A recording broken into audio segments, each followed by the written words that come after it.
सदस्य RL चौधरी। आइए आज हम आए हैं जहाँ जयपुर में मानसरोवर रिद्धि सिद्धि चौराहे के पास राष्ट्रीय भ्रष्टाचार निरोधक एवं अत्याचार विरोधी टाइगर फोर्स संस्थान का ऑफिस है और यहाँ के जो संस्थापक और टाइगर फोर्स के संस्थापक का फोटोग्राफर भाइयों को लेकर सरकार से क्या नए कदम उठाएंगे श्रीमान RL मीणा जी। देश के 130 करोड़ बहनों भाइयों, हमारे देश के प्रधानमंत्री नरेंद्र मोदी जी और राजस्थान के यशस्वी और जननायक मुख्यमंत्री श्री अशोक गहलोत साहब, पूरे संसार में इस समय संकट छाया हुआ है। इसके साथ ही हमारा देश इस संकट काल घड़ी में बड़ी खतरे घंटी से शुमार है। एक के बाद एक बीमारी हमारा पीछा नहीं छोड़ रही है। हाल ही में आए तावते तूफान के बाद अब यास नामक तूफान और आ रहा है। मैं आज कोरोना के बारे में आपसे बात कर रहा हूं। कोरोना की स्थिति देश में अपने लंबे पैर पसारती जा रही है। इसके साथ ही एक नई बीमारी ब्लैक फंगस की और देश में अपने पैर जमाने जा रही है। साथियों, ब्लैक फंगस के हाल ही में 8,834 मरीज मिले हैं। इनमें 2,244 मरीज केवल गुजरात राज्य से है। ब्लैक फंगस के बारे में हमारे देश के 15,000 विद्वान डॉक्टरों ने चर्चा की है और दौरान चर्चा के उन्होंने इस बीमारी को बड़ा गंभीरतम बताया है। हमारे सवाई मानसिंह हॉस्पिटल के डॉक्टर सतीश जैन साहब द्वारा डायबिटीज पेशेंट बीना का जब ऑपरेशन किया तो ऑपरेशन के समय इस ब्लैक फंगस की बीमारी के बारे में पूरी जानकारी दी गई। जब मैं देश के विद्वान डॉक्टरों की बात करता हूं तो मैं बेंगलुरु में डॉक्टर दीपक, विशाखापट्टनम डॉक्टर प्रदीप, चंडीगढ़ के डॉक्टर रणदीप,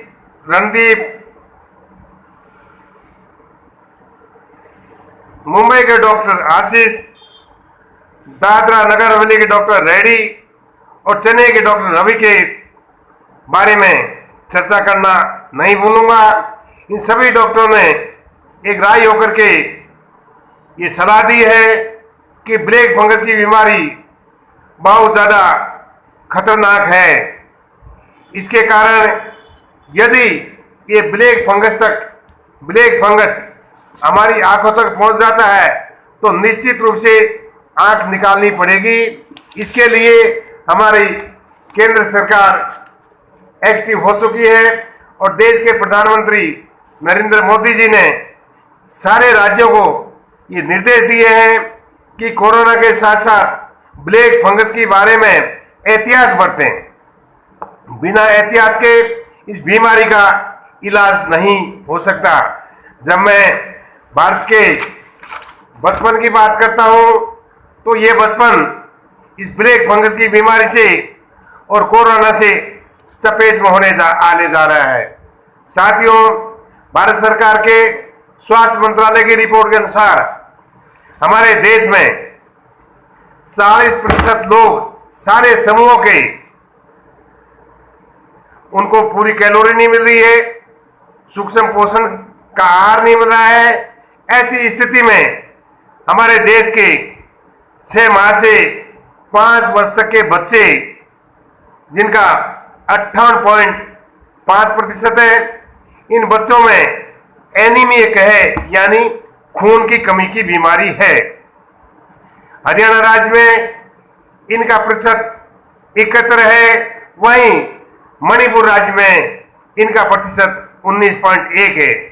तमिलनाडु में एनीमिक बीमारी से 50.4%।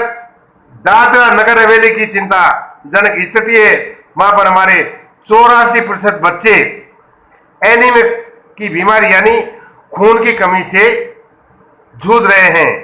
ऐसी स्थिति में पूरे देश के लोग, हमारा देश का बचपन जिनका 38.4% का विकसित नहीं होता है, वहीं 21% बच्चे दिमाग से अविकसित होने के साथ साथ 35.7% बच्चे कमजोरी की व्यवस्था से जूझ रहे हैं।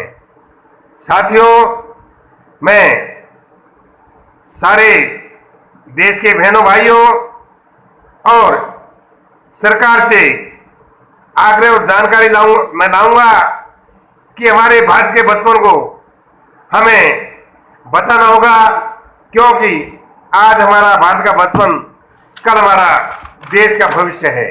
हमारे 0 से 3 साल के बच्चों की हालात विशेष चिंताजनक है।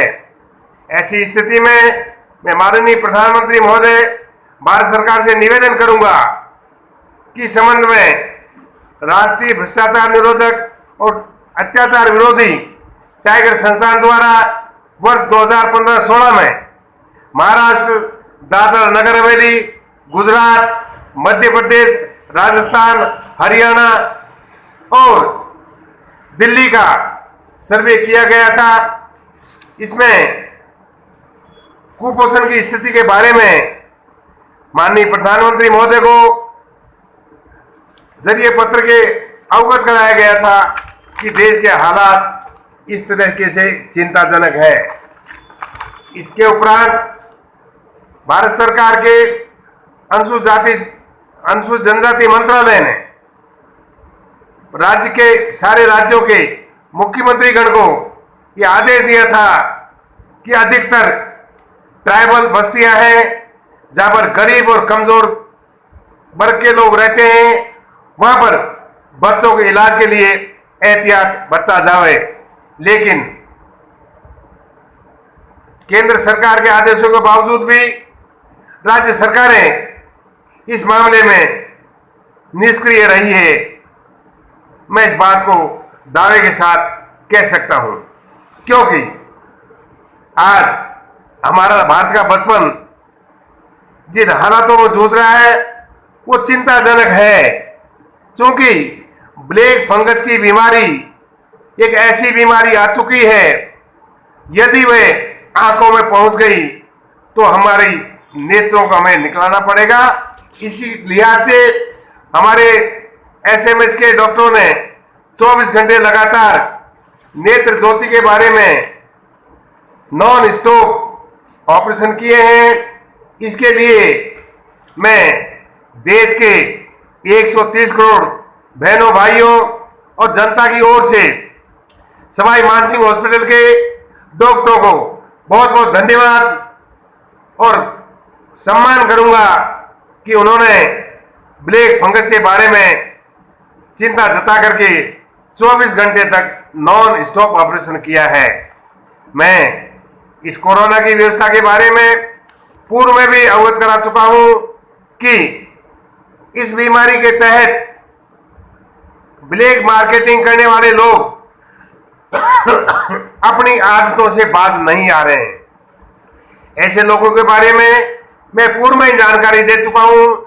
मैं माननीय मुख्यमंत्री महोदय श्री अशोक गहलोत और भारत सरकार के प्रधानमंत्री जी से मांग करता हूं कि जो लोग इस देशद्रोह की मामले में अपराधी है, उनके खिलाफ भारतीय दंड संहिता की धारा 420, 120 बी, 270, 384, 2005 की धारा 53 और महामारी अधिनियम 1887 की धारा 3 व धारा 3/7 के तहत इरादत हत्या का मुकदमा दर्ज किया जाना लाजमी तौर पर अति आवश्यक है, क्योंकि ये लोग देश के प्रति बहुत बड़ा घटियापन का अपराध कर रहे हैं।